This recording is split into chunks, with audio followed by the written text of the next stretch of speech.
start the Urdu program here. Please help clean up and also move to your respective halls. It's 8:42. We are 12 minutes late already. We want to set a good precedent. We want to start the programs on time and finish on time. This is the Urdu hall. Next door is English, followed by Farsi, and towards the end of the hallway is Arabic. Thank you very much, and for Muhammad wa ala Muhammad salawat.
خلف الملائكة ومحط الرحمة وبنا فتح الله وبنا ختم ويزيد رجل فاسق شارب الخمر قاتل النفس المحترمة معلن بالفسق ومثلي لا يبايع مثله.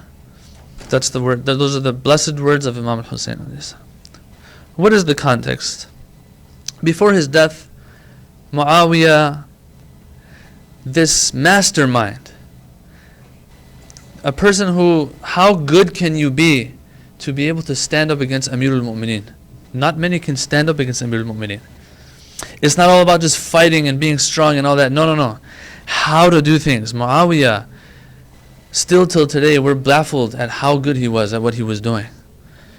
That Imam Ali, even in a sense, I don't want to say Imam Ali praises him, but he's telling his own people that, look, you guys aren't as determined as them in their falsehood.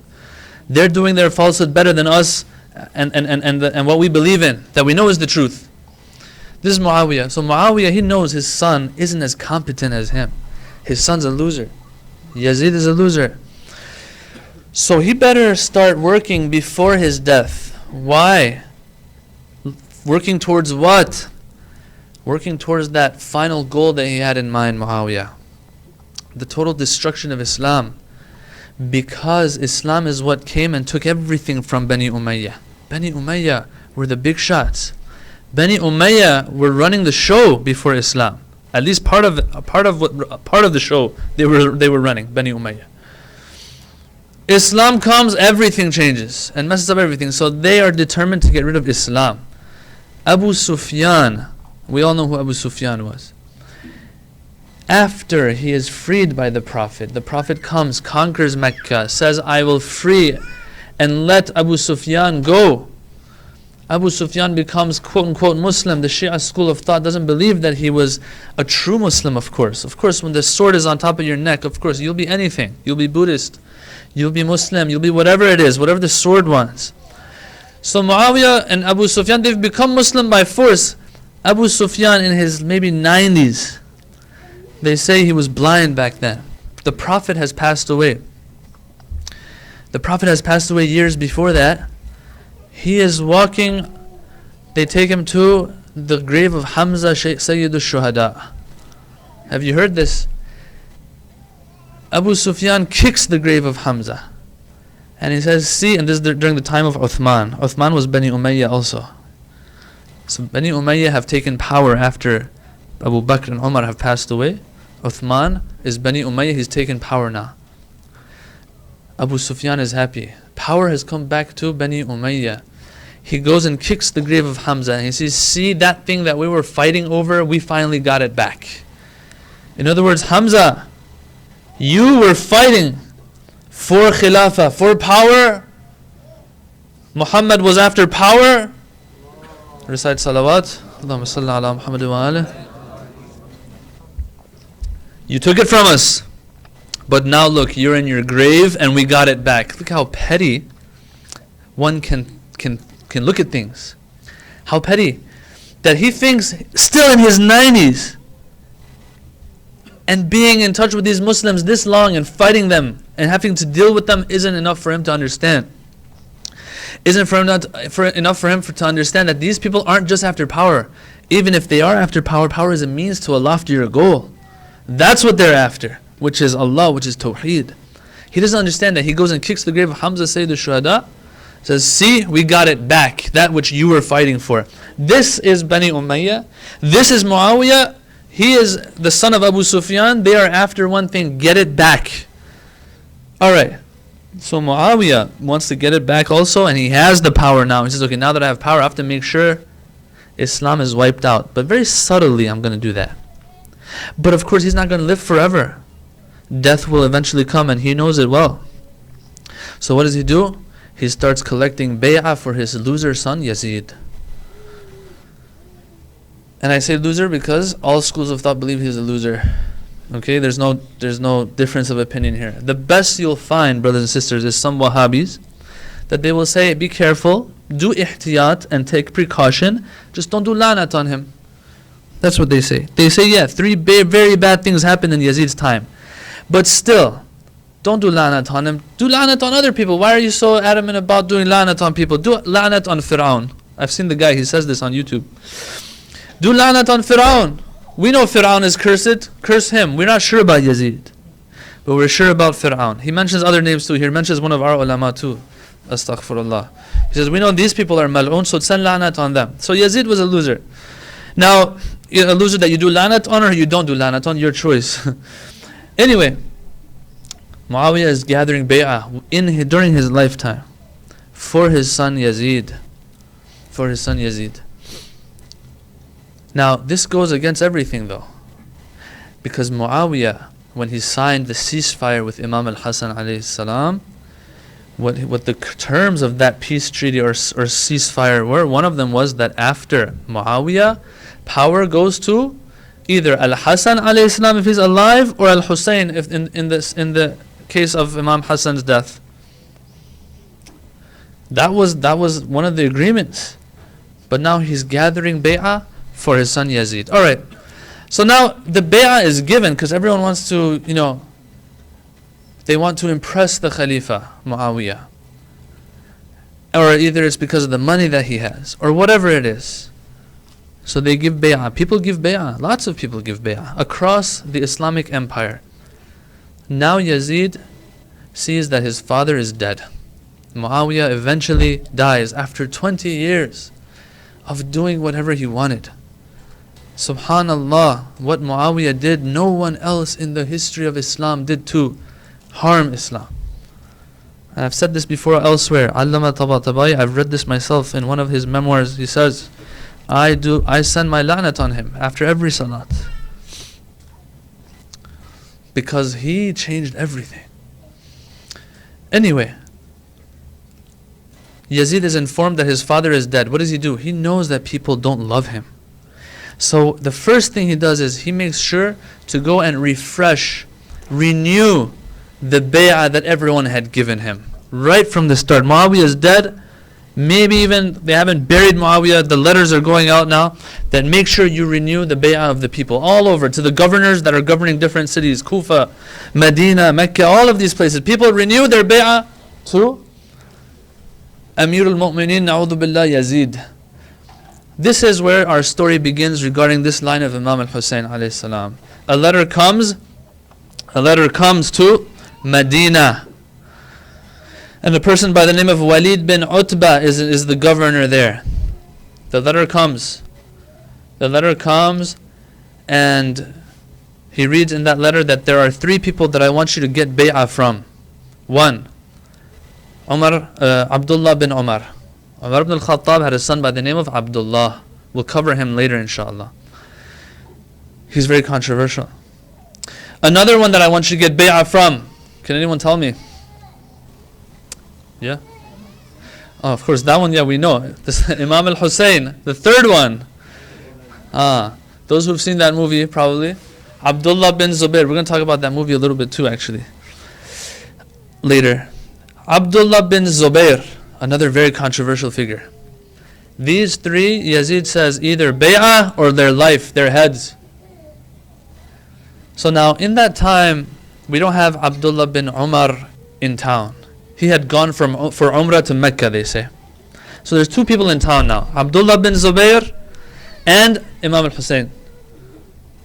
The letter comes to Walid. Walid summons Imam Hussein alayhi salam. Now they say that he was sitting in the masjid of the Prophet with Abdullah bin Zubair when the messenger comes and summons Imam Hussein.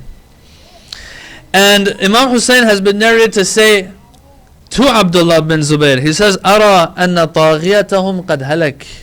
He says, I feel, it seems that the taghiyah, the great oppressor, the great taghut, Muawiyah, has passed away. That's what this is all about, that they're summoning us like this. Abdullah bin Zubair sneaks away and he gets away.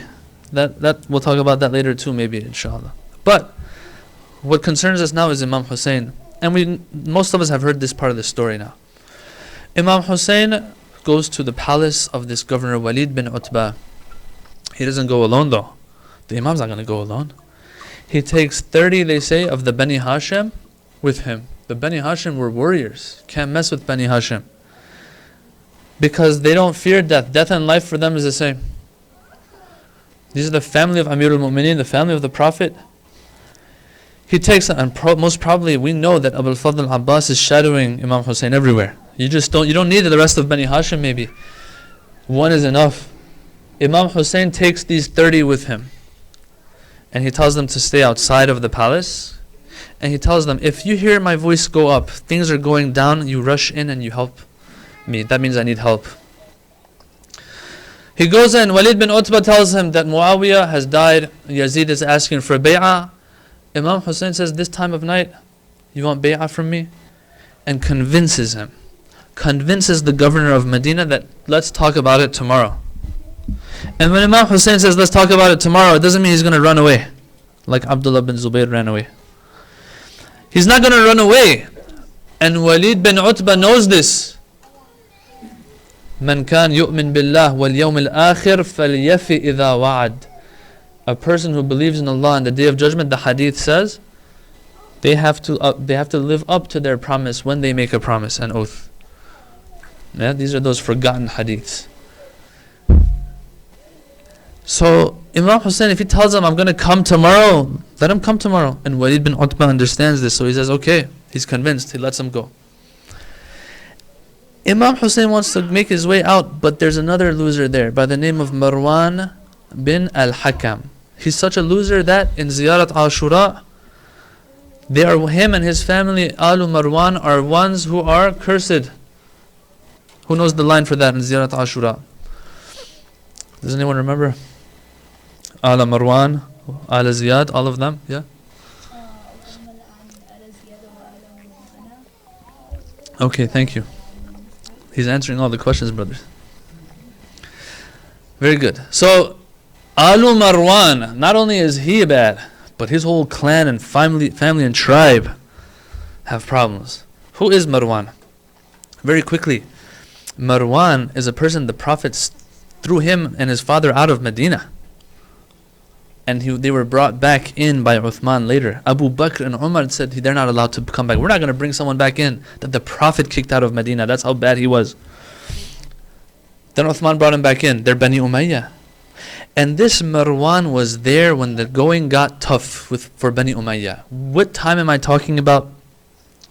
I'm talking about when Yazid's son Muawiyah. So we have a Muawiyah bin Abi Sufyan. He had a son by the name of Yazid, you know, the loser we're talking about tonight. Yazid has another son by the name of Muawiyah again. Muawiyah the second, if you want to look him up. Muawiyah the second, his name is. This guy wasn't much of a loser like his predecessors. He said, I don't want khilafah. After Yazid died, he said, I don't want khilafah. And he moved away from it. Bani Umayyah, the clan and tribe of Bani Umayyah, who they'd done everything to get this power in their hands, all of a sudden see the heir to the throne says, I don't want the throne. Who's there to step up and, probably put his head down like, brothers and sisters of Bani Umayyah, don't worry. I, mukhlisan lillah, and out of ikhlas, I will take the reins of power. All the wealth I will take care of. All the power I will take. Marwan bin al-Hakam. He's the one who takes power. If he hadn't taken power, Bani Umayyah might have been done there. But then Alu Marwan come into power. Some of them even killed our imams. They had those heavyweights like Hisham ibn Abdul Malik and these guys. These are all Alu Marwan. They saved the Khilafah from leaving Bani Umayyah. They are cousins of Muawiyah. That's what they are. And Yazid. The Marwanites. So this is Marwan. Marwan is sitting or standing in that gathering where Imam Hussein is there. As Imam Hussein wants to leave because Walid bin Utbah, the governor of Medina, is convinced that he'll come tomorrow, all of a sudden you see Marwan standing in the corner. He's like, no, don't let him go. Making gestures, pointing that if you let him go now, you won't get your hands on him anymore. Eat without any bloodshed. Get the job done now. Bay'ah or death. He points this out to Walid bin Utbah. Imam Hussein here sees this. Imam Hussein sees this and gets angry. And he says, Yabna Zarqa, O son of that lady that did bad things. Reminding him of who are you to even mention my name. you're going to kill me or is Walid going to kill me? Like, in other words, I'm going to walk out anyway, like with a fight or without a fight. It doesn't make a difference. So now that I'm going to walk with a fight or without a fight, it doesn't matter. Are you going to kill me or is he going to kill me, weakling? In other words, you can't mess with me. You can't touch. But he says this with a loud voice.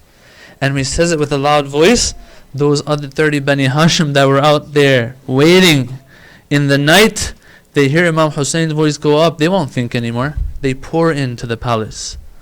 And they circle and surround our Imam as bodyguards, as expendables. They say our life is nothing compared to the Imam. Whatever's happening, they don't even care. They just circle the Imam. And as they're escorting our beautiful Imam out of that majlis, the Imam turns to the Amir and teaches him a little lesson in Islam and Islamic teachings. That's where the line comes in. This is where the line was said by Imam Hussein. He says, Ayyuhal Amir, O Commander. Because Amirul Mu'mineen belongs to who? Amirul Mu'mineen belongs to Imam Ali alayhi salam. We even have hadith that other Imams, their companions would call them Amirul Mu'mineen. The Imam says, whoa. This title was given to Imam Ali, and no one else can be called Amirul Mu'mineen.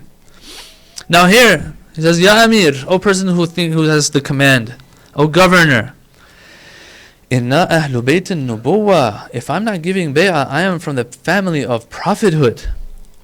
If you want prophethood, you find it here. Not that I'm a prophet. It means that prophethood was here. Anyone close to this source, it's going to probably rub off on them. Ma'dinur risala, the origin of messenger, of the message. Mukhtalaful malaika, we are the place of the ikhtilaf of malaika. Ikhtilaf means the coming and going. The angels come and go. We're the point, we're that station through which or by which the angels come and go. If they want to have anything to do with this world, they come through us. Mahattur Rahma. If Allah is going to have mercy on the heavens and the earth, it's going to be because of us. That's Mahat means something that where something lands. If Allah's grace is going to come down on the earth anywhere, it's because of us. Bina fatah Allah. Allah opens with us, starts with us, begins with us, ends with us. In other words, we're everything. And Ziyarah Jami'ah Kabira teaches us what the Ahlul Bayt are all about. That's us. Wa Yazid. Rajulun. Fasiq. Fasiq means a sinner. Great sins. He commits great sins. And then the Imam isolates one of these sins. Sharib al-Khamr. He drinks intoxicants, drinks wine. Brothers and sisters, we don't have this problem, inshallah, in our communities. But these things, intoxicants, people nowadays are talking about drugs and stuff. Oh, it's legal kind of here, there. Is this something Imam Hussein would encourage or not? I don't care if someone wants to prove it's halal or haram or 1 puff, 2 puffs. I don't care. We have this one life. We're not going to risk it for anything else. There's a chance I'm going to mess up my life forever. Yeah, people, I'm not going to say don't do bungee jumping, but when I watch people bungee jumping, I'm like, okay, what if it snaps? I know it's not. What if it does though? I mean, my luck, it would probably snap. That one time that it's going to snap is when I'm jumping down. But anyway, I'm just saying that for me personally, when I look at that, right, if there's a chance, that's just an example. I know there's probably bungee jumpers here. I don't know. I don't want to discourage that necessarily. I'm trying to make a point here. This life is the only one that we have. And we're not going to waste it. I wanted to try this. I hung out with that friend, that kind of stuff. This is the class of Ashura. This is the class of Muharram. You don't go towards these things. Anyway, the Imam isolates this. We have hadith that one of those sins that's the key to all other sins, shurb al-khamr, drinking. He isolates that one. Qatilun nafs al-muhtarama, takes innocent lives, Yazid. Mu'linun bil-fisq. Okay, he does all of those, but to make it worse, he does all of those in the open, directly in front of everybody. This itself is a problem. Sometimes you commit a sin at home, fine. Sometimes you do it out in the open. Even Muawiyah was living up to this. Muawiyah might have been qatilun nafs al-muhtarama. He killed or was involved in the assassination of Imam al-Hassan, was involved in the assassination of Hujr bin Adi and these greats. True. But still, he would kind of, he would mask it. He would gloss over it somehow. Not let people find out, But this guy, Yazid, he's mu'linun bil fisq. He's showing it all. This itself is a sin. Disrespecting Allah and the mu'mineen. Alright. So this is Yazid. That's us. This is Yazid. Conclusion. Mithli la yubayi' mithla. The likes of me doesn't give bay'ah to the likes of him. So this is important here, brothers and sisters. He doesn't say, I don't give bay'ah to him. The likes of me doesn't give bay'ah to the likes of him. It's not about Imam Hussein. It doesn't matter who's the Imam right now. The positions, the stations, the ranks are what count. Islam, the Prophet, Allah, the Prophet, the Imams, these are positions. It says anyone in this position cannot give bay'ah. People, don't think it's about Hussein. This position and this position, you can't even get them, you can't say them in the same sentence. A person like this, of this status, that is ma'danul risala, mukhtalaful malaika, asking anyone with such a rank and such a position to give bay'ah to something like this. It is so lofty that he can't be anywhere close to that. Alright, that's one point that we get out of all this. Another point is that right from the start, we get a little hint of what Imam Hussein has in mind. Was Imam Hussein after a revolution from the start? Maybe not. For now. Imam Hussein is teaching us that I do what my responsibility is. Yazid wants bay'ah from me. Alright. If it's about Hussein, then I'll give bay'ah maybe because I want to save my life. But it's not about Hussein. It's about the position. This position can never give bay'ah to such a position. If it was me, for example, maybe it would be wajib for me to give a bay'ah, quote unquote, a bay'ah, just as a formality to save my life. But when the position comes into play, see, this is important, brothers and sisters. Please get the point I'm trying to make. Imam Hussein says it's not about the person, it's about the position. So he's doing what his responsibility is. Responsibility number one, right now in this situation, I'm not going to give bay'ah because I hold this position. Now what's going to happen later, Allah knows. But it starts with what? With fulfilling your responsibility. I know that right now this is not what I do. Now, as I see that they're going to come slowly for me to get me by force, I'm going to leave Medina and go for Mecca because I can make more noise there. I can gain a following there. And then if Mecca is the sanctity of Mecca is going to be compromised, I'll leave Mecca. Responsibility. So one, identifying the responsibility. Two, fulfilling it. That's what we're learning from day one of the movement of Abu Abdullah. I'll leave Mecca, I'll get thousands of letters from Kufa. Alright, now we have some manpower for a revolution. But I'm not just going to head towards Kufa, I'm going to send Muslim bin Aqil to make sure things are the way they really are, saying that it is, and then I'll make my move. So step by step, when you fulfill one responsibility, brothers and sisters, the next one will come. Allah shows you the next one. Some people, they ask, they're like, I know that I have to do this and this and this for spiritual growth, but what do I do once I'm done with these three? The answer is, first do these three. Allah will show you the fourth one the same way He showed you the first three. Ayatul Bahjat, everyone will come to the door, knock. Ayatul Bahjat, tell me what to do. He says, you already know what you're supposed to do, just do it. And he would always cite that famous hadith, whoever does what they know, applies what they know, Allah will teach them and give them and gift them knowledge of what they don't know. Very simple. But if you don't have the capacity for the next step, it's like a person who wants to do weights. It's like, okay, I know that I have to do 15 reps of 50 pounds bench press. But tell me what I do after I'm done with this and this and this. You're like, if you do that, you yourself will add to the weight. You'll know what to do next. Something like that. This is that first line of Abu Abdullah as he begins his journey. Let's move on to the second one. Recite salawat.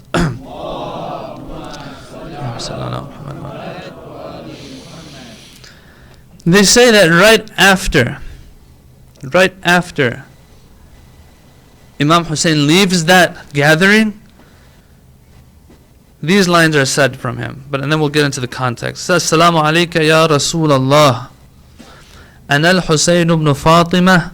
فرخك وابن فرختك وصبتك الذي خلفتني في أمتك فاشهد يا نبي الله أنهم خذلوني ولم يحفظوني وهذه شكواي إليك حتى ألقاك. So after he leaves that gathering, they say that he went to the grave of the Prophet straight. He knows it's beginning. He knows the journey is beginning. So what do? Of course, they're going to go to their grandfather, the Prophet. And this shows how connected and close they were to the Prophet before his death and after his death. Now, there are accounts of him going to the grave of the Prophet. One of those is this one that we're going to cover now. Two actually have reached us. They say that he went to the grave of the Prophet a lot before he left Medina. But there's only two of them that the accounts have reached us. We're going to do one of them tonight. He leaves the palace, he goes there. Now, it's as if he's making sure that history will always remember, because he says certain lines here, that you can be sure Allah knows and the Prophet knows. You can be sure.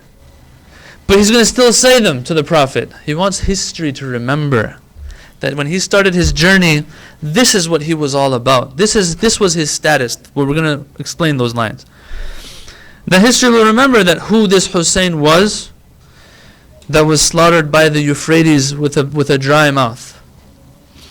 So that later people don't come and say, oh, who was he? We didn't know who he was. In the beginning, in the middle, in the end, everywhere he's reminding people. You won't see this much that he'll say, I'm your Imam.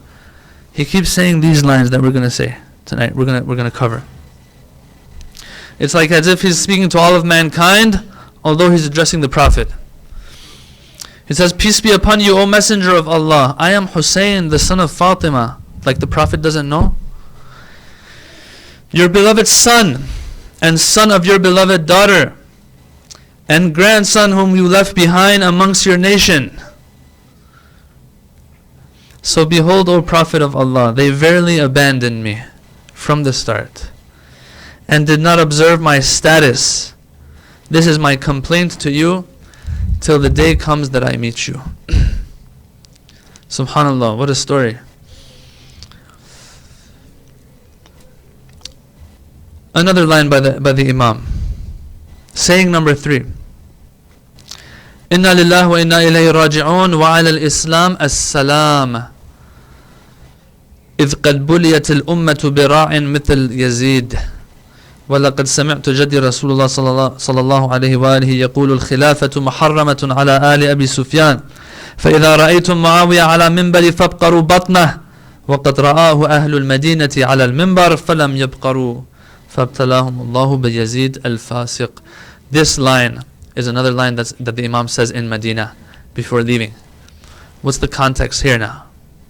The next day after all of this happened, they say the Imam was out in the streets of Medina, and he runs into that same loser, Marwan. Marwan bin Hakam sees him in the street. Now, Marwan tells him, "Oh Abu Abdullah, I want the best for you. Give your allegiance to Yazid. It's better for your deen and your dunya." Now you know why I call him a loser. Better for your deen and your dunya. Who are you telling this to? You tell me this, I might buy it. But you're telling Imam Hussein this. It shows these people apparently didn't know anything. Anything.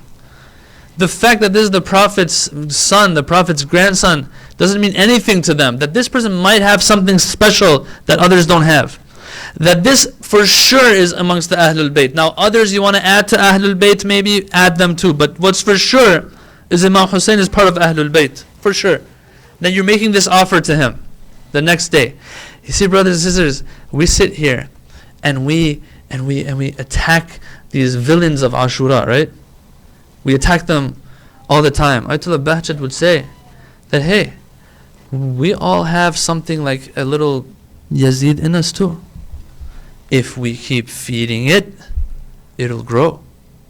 And eventually we won't have enough power to control it. What happens is, you reach a point, if you keep giving in to shaitan, keep giving in to those desires that Allah has put a halal to and a haram to, has set a halal form of it and a haram form of it, slowly, as you give in to that haram, it affects here.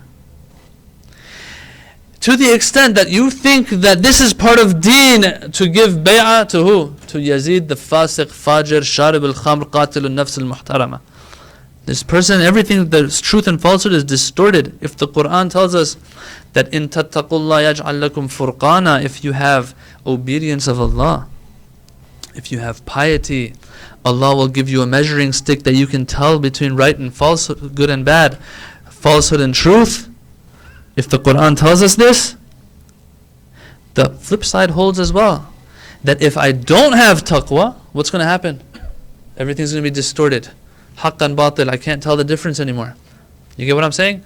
The Quran says if you obey me, if you obey Allah, slowly as you continue, Allah gives you a measuring stick. Allah gives you a power, a disposition that you can tell between right and wrong, truth and falsehood. If you do this, I'll give you this. That's what the verse says. What does that mean? That means if you don't do this, you won't have that. You won't have that ability. Things will be distorted. And think about it. 20, 30 years, this person continues being evil. Of course, truth and falsehood will be distorted. I don't know. Is he lying, Marwan, when he says it's better for your deen and dunya? Or he really does think, maybe. Let's give him benefit of the doubt. Maybe he really thinks that this is going to be part of deen and dunya, that you give bay'ah to Yazid. Maybe dunya, but not deen. What does Imam Hussein say in return? He says those lines that I read. He says, verily we belong to Allah and unto Him is our return. Inna lillah wa inna ilayhi raji'un. We say this when what happens? When someone dies, when someone passes away. Here, Islam is dying. So the Imam says, istirja'. Inna lillah wa inna ilayhi raji'un. Wa ala al-Islam as-salam. Goodbye Islam, the Imam says. Inna lillahi wa inna ilayhi raji'un. And we should say goodbye to Islam. Because why? Why should we say goodbye to Islam? What has happened? And we must bear Islam farewell because Islam has been cursed with such a ruler as Yazid. Indeed, I have heard my grandfather, the Messenger of Allah, say that Khilafah is haram, forbidden on the children of Abu Sufyan. This is what my grandfather said. Yeah, I'll let them go when I conquer Mecca, but that doesn't mean that they can ever come to power. Oh Muslims, beware that if Khilafah does not reach them, be careful that Khilafah does not reach them. It's haram on them. It's haram on the descendants of Abu Sufyan. So if you ever see Muawiyah on my pulpit, the Prophet is saying, slash his belly, kill him. And then the Imam goes on to say this. He says, this is while the inhabitants of Medina did see him on the Prophet's pulpit. He came once to Medina and he went on the pulpit of Rasulullah to address the people. They did see him on the pulpit, but didn't do anything about it. So Allah punished them with the corrupt Yazid. Wow. The lesson in that is very clear. It doesn't matter if you are of the generation of the Prophet or the generation after the Prophet. It doesn't matter. God has no relationship with anybody. No blood relations with anybody. He's not family with anybody. If you are from the generation of the Prophet even, Allah will punish you with someone like Yazid if you don't do what you're supposed to do. How many lessons lie in this? And the Imam is teaching him and teaching all of us. Inshallah, we'll continue with these sayings of Abu Abdullah in future nights. Assalamu alayka ya Abu Abdullah.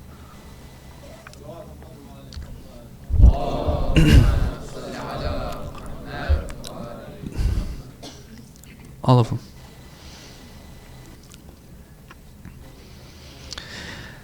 Assalamu alayka ya Abu Abdullah.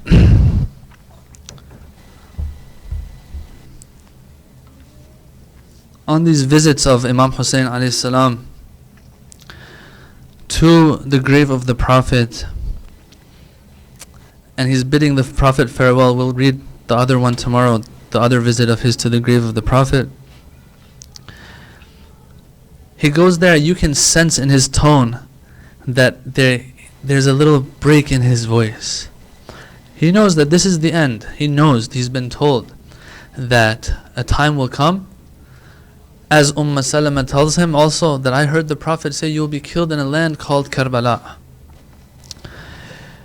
He knows that this is it, and it's very hard for him to bid farewell to the Prophet and the grave of the Prophet. But brothers and sisters, when he is there and he's weeping and speaking to the Prophet, the accounts don't say this, but you can be pretty sure, because one of the narrations that are out there is that Bibi Fatima Zahra alayha salam is buried in the home, in her own home, which is next to the Prophet. In other words, the grave of Fatima Zahra is close to the grave of Rasulullah. I don't want to get into the stories of certain ulama who've said certain things about this. The grave is to remain concealed and for no one to know exactly where it is. But you can be sure that when Imam Hussein goes to the grave of the Prophet and he's speaking to the Prophet, he's probably also remembering all the years that he was here. There were times when I was living in this Medina that I was with my mother Fatima. She would wake me up for the nights of Qadr. She would take care of us so much, but a time came that we had to say goodbye to our mother. As he's speaking to the Prophet, he might be remembering that a call came out that burned the house down onto all of this family. It doesn't matter who's in this home. It doesn't matter. They said that Fatima Zahra is in this home. They said even if Fatima Zahra is in this home, burn this home down. We need to get bay'ah from Amirul Mu'mineen. Maybe he's remembering Fatima Zahra alayha salam as he's bidding farewell the Prophet. Of course he's going to bid his mother farewell as well. There was a time that they came and they banged on our door and they kicked our door in while my mother was behind the door. They kicked the door in. I was a child back then. I couldn't protect my mother. If only they had done this now with me being powerful the way I am. Back then I was only a child. I couldn't defend my mother. They kicked the door in on my mother behind the door. This door, they say, crushed her ribs. Oh my mother, I wish I could have done something to protect you. Now the time for farewell has come. Not only did they kick the door in when Fatima Zahra was behind the door, she was squeezed behind the door and between the wall. Think what happened to her chest. لست أدري خبر المسمار سل صدرها خزانة الأسرار. There's some say there was also a nail in this door that hit at the chest of our mother Fatima. Abu Abdullah might be saying, I wish I was there. With the power that I have now, I would have stood between you and the door. That door took the life of my mother. We had no mother after. But Abu Abdullah, your day will come to redeem yourself. Because if your mother was squeezed between the wall and the door, if she felt the heaviness of the door on her chest, in your final moments, you will also feel something heavy on your chest in the plains of Karbala. As Shimr climbs your chest, you will open your eyes, not to see Amirul Mu'mineen, not to see Fatima, not to see Zainab, but to see the wretched Shimr on your chest. If you are upset that the rib of your mother was broken and smashed, Don't worry, because after you are killed, they will run over your body with horses.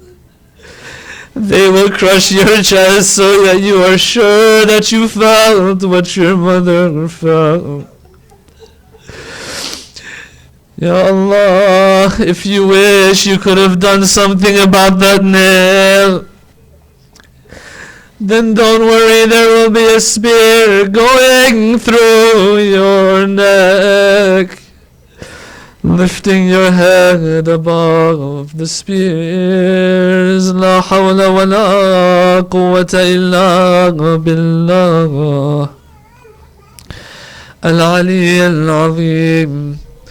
وسيعلم الذين ظلموا أي منقلب ينقلبون. صلوات.